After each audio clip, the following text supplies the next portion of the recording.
शाम के 7 बजने को है। शंखनाद में आप सभी का स्वागत है। मैं हूं आपके साथ चित्रा त्रिपाठी। शंखनाद आज उस विवाद पर जो एक बार फिर विस्तारित हो रहा है, जहां एक बार फिर से दिल्ली सरकार और केंद्र सरकार आमने सामने हैं। इस बार विवाद हुआ है एनसीटी एक्ट को लेकर। केंद्र सरकार संसद में एनसीटी एक्ट का संशोधित बिल पेश उसने कर दिया।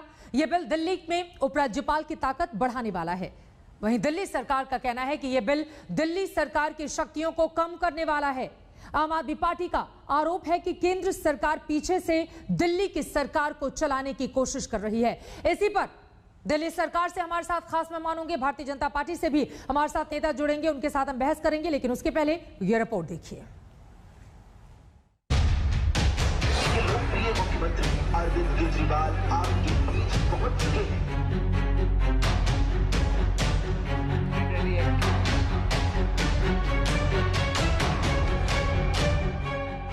तेवर, तकरार और सीधे केंद्र सरकार पर वार। संविधान के खिलाफ है और साथ साथ लोकतंत्र के खिलाफ है। केंद्र बनाम दिल्ली सरकार की जंग के दूसरे हिस्से की शुरुआत हुई। तानाशाही भरा अमेंडमेंट है। आम आदमी पार्टी हमलावर है और उसके निशाने पर है बीजेपी।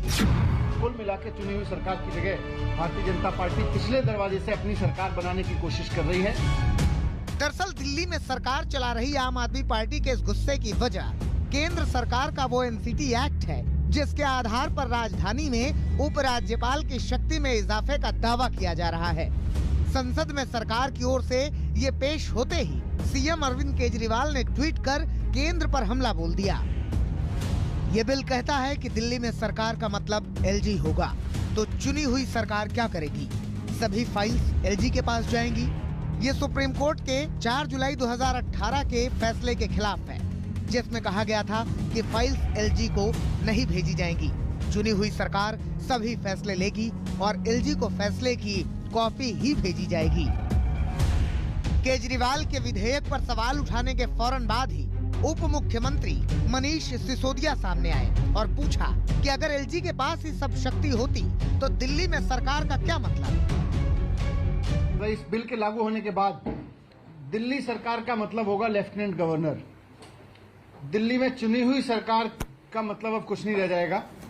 दिल्ली में सरकार का केवल एक मतलब होगा, लेफ्टिनेंट गवर्नर। ये बहुत ही खतरनाक अमेंडमेंट है, लोकतांत्रिक हिसाब से देखें और संविधान के हिसाब से देखें, दोनों तरफ से। और दूसरा इसमें लिखा हुआ है कि जो चुनी हुई सरकार है, मंत्रिमंडल है, वो जो भी फैसले लेगा उसकी फाइल अब एलजी के पास भेजनी पड़ेगी।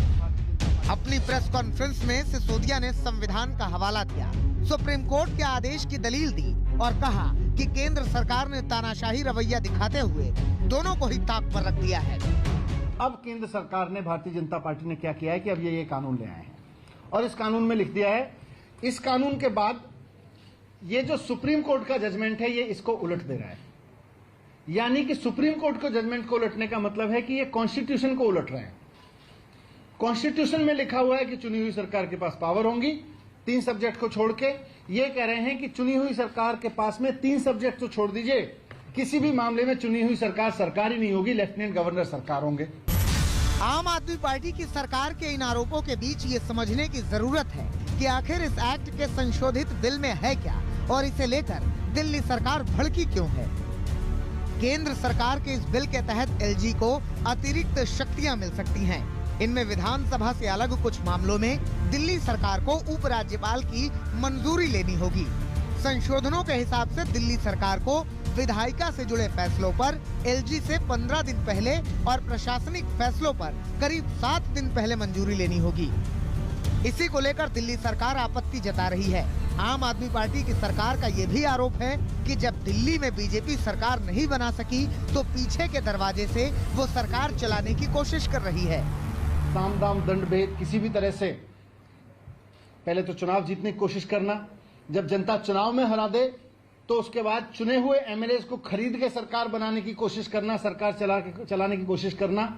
और जहां एमएलएज ना बिक पाए दिल्ली जैसी जगह पे, जब वो इसमें भी फेल हो गए कि एमएलएज खरीद पाते, तो उसके बाद में उन्होंने कॉन्स्टिट्यूशन के अगेंस्ट जाके, सुप्रीम कोर्ट के जजमेंट के अगेंस्ट जाके ये कानून अमेंडमेंट पास लेके आए हैं और इसमें कुल मिला के चुनी हुई सरकार की जगह भारतीय जनता पार्टी पिछले दरवाजे से अपनी सरकार बनाने की कोशिश कर रही है। ये सवाल सिर्फ आम आदमी पार्टी और भारतीय जनता पार्टी का नहीं है, ये इस देश के संविधान के ऊपर बहुत खतरा है कि केंद्र में बैठी हुई सरकार क्या कोई भी कानून पास करके जनता द्वारा चुनी गई सरकार को साइड करके गवर्नर और लेफ्टिनेंट गवर्नर के जरिए सरकार चलाने का नया तरीका खोज के लाई है। उधर आम आदमी पार्टी के इस हमले के बाद बीजेपी ने कहा कि केजरीवाल और मनीष सिसोदिया सरकार संविधान के आधार पर चलाने को तैयार नहीं है। अरविंद केजरीवाल और मनीष सिसोदिया चाहते ही नहीं कि दिल्ली की सरकार संविधान के हिसाब से काम करे, तभी वो आज के बिल का विरोध कर रहे हैं। आज का बिल सुप्रीम कोर्ट के फैसले के बाद एलजी और मुख्यमंत्री के अधिकार निर्धारित करता है। यूटी के अनुसार अंतिम फैसला एलजी के पास ही होगा। उपराज्यपाल के अधिकारों को लेकर दिल्ली और केंद्र सरकार के बीच टकराव नई बात नहीं है, लेकिन सुप्रीम कोर्ट के फैसले के बाद दोनों के बीच विवाद शांत हो गए थे। अब केंद्र सरकार के इस नए विधेयक ने नया विवाद छेड़ दिया है। पंकज जैन, दिल्ली, आज तक। तो दिल्ली सरकार का पावर कट, जिसको लेकर आम आदमी पार्टी लगातार केंद्र सरकार पर हमलावर है, और इसी विषय को लेकर हम चर्चा करेंगे, जिसमें खास मेहमान हमारे साथ आम आदमी पार्टी से प्रवक्ता राघव चड्ढा जुड़ चुके हैं और थोड़ी देर में विजेंद्र गुप्ता जी, वरिष्ठ नेता भारतीय जनता पार्टी के भी हमारे साथ जुड़ेंगे। लेकिन राघव चड्ढा जी, एलजी और दिल्ली सरकार के बीच टकराव कोई नई बात नहीं है। इसी वजह से कहा जा रहा है इस बिल को लाया गया ताकि राज्यपाल को अतिरिक्त शक्तियां दी जा सके और दोनों में तालमेल बेहतर किया जा सके। भारतीय जनता पार्टी ये दावा कर रही है, फिर इस पर आपको दिक्कत क्यों है? देखिए, पहले भी आपने देखा कि एक प्रकार से टकराव की स्थिति उस समय के उपराज्यपाल नजीब जंग और मुख्यमंत्री अरविंद केजरीवाल जी के बीच आई थी, क्योंकि अधिकार जो दिल्ली सरकार के लोकतांत्रिक ढंग से चुनी हुई सरकार के पास थे, जो शीला दीक्षित जी की भी 15 साल की सरकार के पास थे, वो बीजेपी सारे हड़पना चाहती थी और उपराज्यपाल को सौंपकर खुद दिल्ली की सत्ता पे काबिज होना चाहती थी।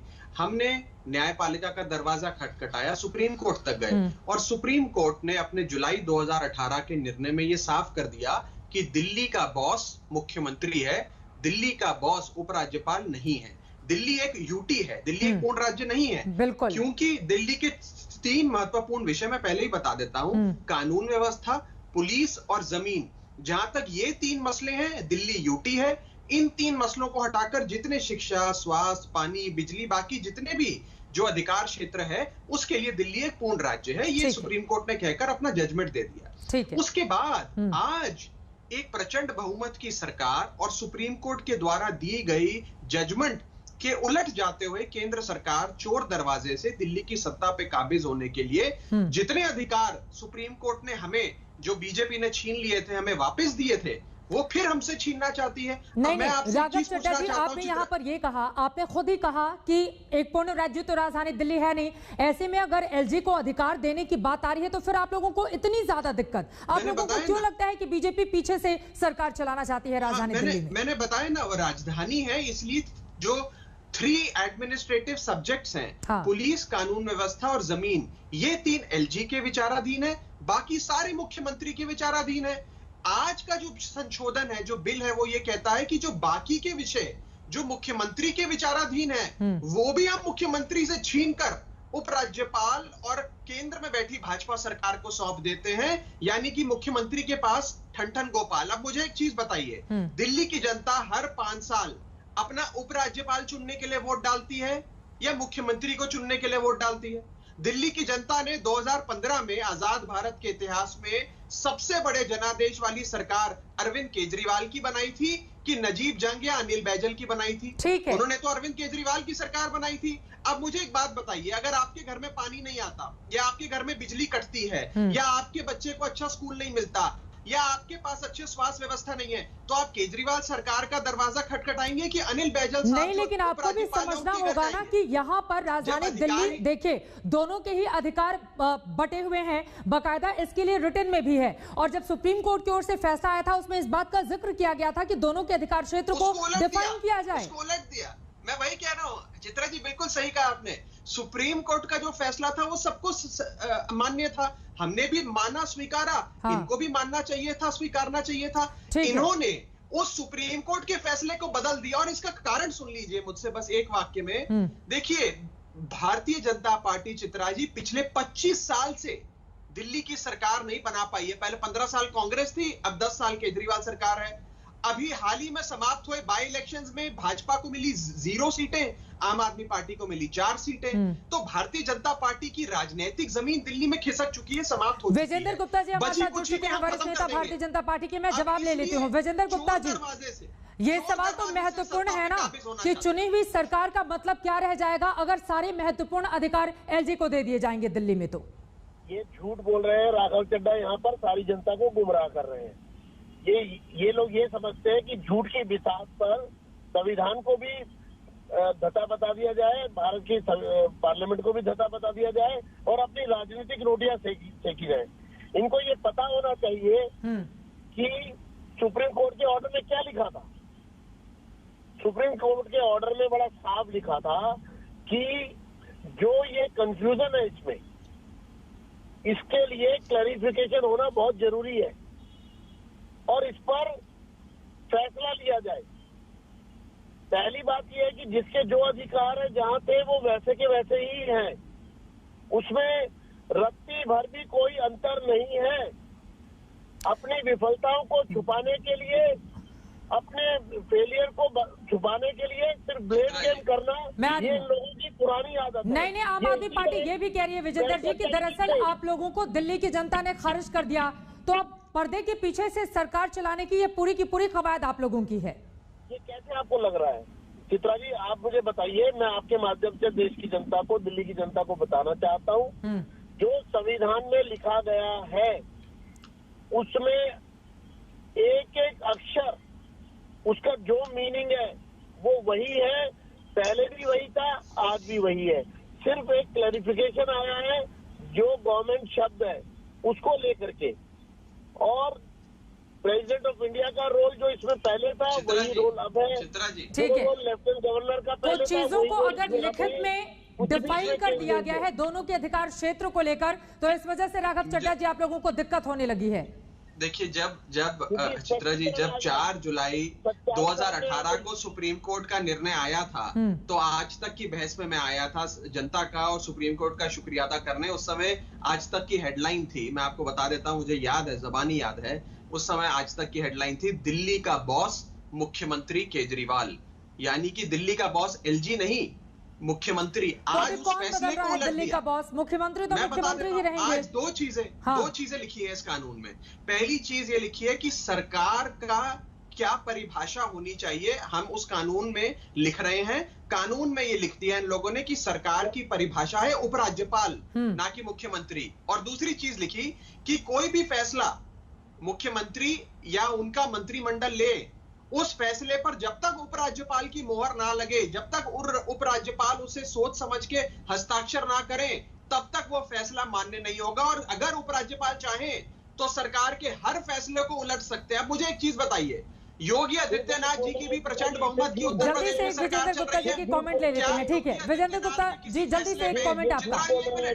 वक्त की कमी है इस वजह से, ठीक है बोल लीजिए जल्दी से। क्या योगी आदित्यनाथ जी के कोई भी फैसले पे अगर उत्तर प्रदेश के उपराज्यपाल आनंदीबेन पटेल जी, उपराज्यपाल ने राज्यपाल रोक दें, पूर्ण राज्य और केंद्र शासित प्रदेश में फर्क होता है ना राघव चड्ढा, इस बात को समझना होगा। व्यवस्था को छोड़ के, कानून व्यवस्था को छोड़ के दिल्ली पूर्ण राज्य है, मुझे मौका दिया जाए। ठीक है विजेंद्र गुप्ता जी जल्दी से क्लोजिंग कमेंट। राज्य है, ठीक है, सुन लीजिए चित्रा जी, शिक्षा के विषय पे योगी आदित्यनाथ जी के फैसले को अगर आनंदीबेन पटेल पलट दे और कहे कि योगी सरकार के फैसले को मैं नहीं लागू होने दूंगी, तो क्या ये गुमराह कर रहे हैं? यूपी में राज्यपाल की शक्तियां और राजधानी दिल्ली में उपराज्यपाल की शक्तियों में फर्क है ना राघव चड्ढा, जल्दी से। लेकिन विजेंद्र गुप्ता जी ये दिल्ली की जनता का अपमान है, ठीक है, लेकिन चुनकर 5 साल में सरकार तो आती है, अगर उसके अधिकार क्षेत्र में कटौती की जाएगी तो ये सवाल उठेंगे। विजेंद्र जी जल्दी से क्लोजिंग कमेंट। संविधान जो है वो सर्वोपरि है। कॉन्स्टिट्यूशन में जो लिखा है, कॉन्स्टिट्यूशन एज इट इज है, कॉन्स्टिट्यूशन में कोई बदलाव नहीं हुआ है। और किसी भी सरकार के अधिकारों का में कुछ जोड़ना या घटाना वो तब तक संभव नहीं होता जब तक कि, और दिल्ली का तो वैसे भी स्पेशल स्टेटस है कॉन्स्टिट्यूशन में, 239AA बड़ा साफ रूप से डिफाइन करता है कि क्या काम दिल्ली सरकार के हैं और क्या क्या अधिकार क्षेत्र केंद्र सरकार का है। इसमें ये झूठ बोलकर लोगों को इस तरह की बात बताने की कोशिश कर रहे हैं जैसे कोई संवैधानिक। ठीक है, वक्त की कमी है। आप दोनों का शुक्रिया। कुल मिलाकर ये टकराव यूं ही लगातार जारी रहेगा। दरअसल एक तरफ अधिकार में कटौती करने का आरोप लगा रही है आम आदमी पार्टी, तो वहीं दूसरी तरफ भारतीय जनता पार्टी कह रही है कि संविधान के हिसाब से आप चलना ही नहीं चाहती। अब ये टकराव कहां पर किस रूप में जाकर खत्म होगा ये देखना महत्वपूर्ण होगा। लेकिन दिल्ली सरकार और केंद्र सरकार के बीच का विवाद आपने सुन लिया इन दोनों ही नेताओं से। अब आपको एक और विवाद सुनाते हैं। यह विवाद उत्तराखंड और हिमाचल प्रदेश से जुड़ा हुआ है। मसला यह है कि उत्तराखंड के नए नवेले मुख्यमंत्री तीरथ सिंह रावत ने कहा है कि प्रधानमंत्री नरेंद्र मोदी को आने वाली नस्लें पूजेंगी, तो वहीं हिमाचल प्रदेश के शहरी विकास मंत्री ने कहा है कि मोदी शिव के अवतार हैं। अब इन्हीं बयानों पर घमासान मच कि नभ में ईश्वर है, जल में ईश्वर है, थल में ईश्वर है, एक एक पल में ईश्वर है, हर क्षण ईश्वर है, कण कण ईश्वर है। और जो सुना था उसके आगे बीजेपी के नेताओं से ये सुनिए कि प्रधानमंत्री नरेंद्र मोदी स्वयं साक्षात ईश्वर हैं, आनंद कौशल चंद हैं, नैनाभिराम हैं, स्वयं प्रभु राम हैं। तो मित्रों, बहनों, भाइयों, मोदी का चमत्कार है। मैं तो कई बार कहता हूँ लोगों को, द्वापर में, त्रेता में राम कृष्ण हुए हैं और राम ने भी यही समाज का काम किया था, इसलिए भगवान मानने लगे। आने वाले समय में नरेंद्र मोदी को भी उसी रूप में हम मानने लगेंगे। वो काम नरेंद्र मोदी प्रधानमंत्री इस देश के अंदर कर रहा है, उसकी जय जयकार। इसलिए सबको कह रहे हैं तो मोदी है तो मुमकिन है। आध्यात्म का आकाश बहुत विस्तारित है, इसमें विचरण करने वाली भक्ति विशुद्ध व्यक्तिगत हो सकती है। अब मुख्यमंत्री तीरथ सिंह रावत को अगर लगता है कि मोदी राम है तो लगता है। उन्हें इस बात से कोई मतलब नहीं कि कांग्रेस को क्या लगता है, मगर कांग्रेस को तो लगता है कि तीरथ सिंह रावत ने सनातन को साधने वालों का अपमान कर दिया है। मुख्यमंत्री तीरथ सिंह रावत ने जिस तरह से कहा कि आने वाले सालों में मोदी भगवान की तरह पूजे जाएंगे और उनकी तुलना सीधे सीधे भगवान राम से कर दी, ऐसा लग रहा है आप अपनी बुद्धि और विवेक पूरी तरह से खो चुके हैं और कहीं ना कहीं हिंदू सनातन धर्म के मानने वालों का घोर अपमान आपने किया है, उनकी भावनाओं को आहत करने का काम किया है। आप किसी मानव की भगवान राम कृष्ण से यदि तुलना करेंगे, ये कहेंगे जैसे उनकी पूजा होती है वैसे ही मोदी की पूजा होगी, तो कम से कम मैं समझता हूँ कोई मुख्यमंत्री उससे कंपैरिजन करे, तुलना करे, समकक्षता जाहिर करे, तो इसको पचाना बहुत कठिन है। तीरथ सिंह रावत से खफा होने का अधिकार विपक्ष को है, मगर अकेले तीरथ सिंह रावत ही थोड़े ना हैं जिन्हें पीएम मोदी में ईश्वरीय गुण दिखते हैं। हिमाचल प्रदेश के शहरी विकास मंत्री की माने तो पीएम देवों के देव हैं, महेश्वर हैं, महादेव हैं। ये शिवशंकर का ही जो है वरदान है और प्रताप है, और हमको लगता है कि उन्हीं के अवतार पुरुष के रूप में जो है वो नरेंद्र मोदी जी जो है वो अवतरित हुए हैं इस दुनिया में, और उनके कारण जो है वो आज भारतवर्ष दुनिया भर में जितने विकसित राष्ट्र भी हैं उनकी तुलना में बहुत कम जो है वो मृत्यु दर रही और बहुत कम जो है संक्रमण रहा है। फिर वही बात अब सुरेश भारद्वाज को भी लगता है तो लगता है, इसमें हिमाचल प्रदेश के कांग्रेस विधायक को जो लगे सो लगे। जिस तरीके से सुरेश भारद्वाज जी ने मैं समझता हूं कि अंधभक्त की श्रेणी में अपने को सबसे ऊपर लाने के लिए ये बयान पिछले कल जो दिया, ये बहुत दुर्भाग्यपूर्ण है, क्योंकि इस तरीके का बयान आम आदमी को तो वैसे ही पसंद नहीं आएगा, मगर अगर माननीय प्रधानमंत्री भी इस बयान को सुनेंगे, मैं समझता हूं कि उनको भी इस तरीके की चाटुकारिता से जो है वो चीज पसंद नहीं आएगी। आम आदमी पार्टी के सांसद ने भी सुरेश भारद्वाज के भाव पर सवाल उठा दिए। मोदी की तुलना महादेव से महापाप है। विपक्ष बीजेपी के नेताओं के बयानों से भले ही सरोकार न रखे, मगर बीजेपी के नेताओं के मन में उठे भाव बता रहे हैं कि उन्होंने अपना भगवान चुन लिया है। अब अपने अपने भगवान हैं, सियासी घमासान है। हरिद्वार से दिलीप सिंह राठौड़ के साथ विकास शर्मा, शिमला, आज तक। नमस्कार, मैं हूं अंजना ओम कश्यप। हमें उम्मीद है ये वीडियो आपको पसंद आया होगा। लेटेस्ट खबरों के लिए यूं ही देखते रहिए आज तक, और इस वीडियो के पसंद आने पर लाइक, शेयर एंड सब्सक्राइब करना ना भूलें।